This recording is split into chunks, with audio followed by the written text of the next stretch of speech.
epagelia, artinya prioritas ilahi. Epagelia ini, kalau kita melihat, dia mempunyai arti yang indah sekali, yaitu God's art in giving His people. Jadi Tuhan tuh punya seni gimana memberi kepada umatnya. Bukan saya menangis, saya meminta, Tuhan kasih begitu aja. Tuhan itu punya seninya.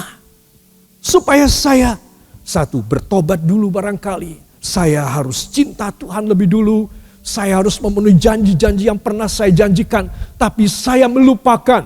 Nah itu Tuhan tuh punya seni. Aku enggak kasih dulu sama kamu, Timothy. Sampai kamu penuhi janjimu. Sampai kamu bertobat. Sampai kamu kembali pada kasihmu, cintamu yang mula-mula. Baru aku kasih. He just want to give you. Surely, actually, honestly, He will give. But He just want to test you. And change you and I. Before we can receive everything. That is so abundantly in our life. That's why He wants, first thing, we have to change.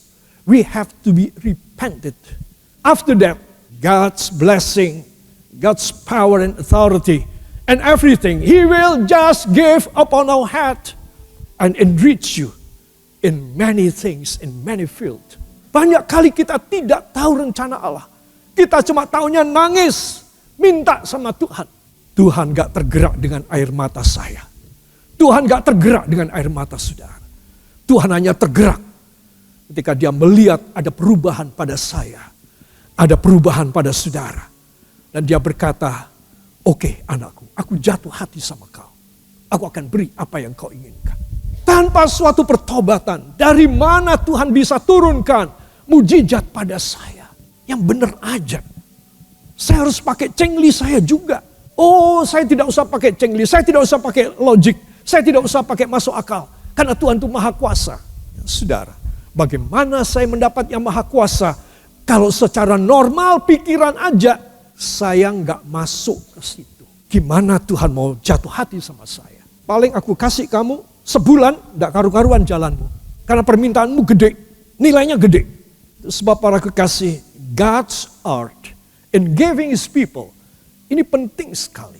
Supaya apa? Supaya saya dan saudara, kita menjadi anak-anaknya yang mengenal seninya Allah. Katakan, seninya Allah mengaruniai saya. Sehingga ketika saya menerima, wow banget. Beri tepuk tangan bagi Dia.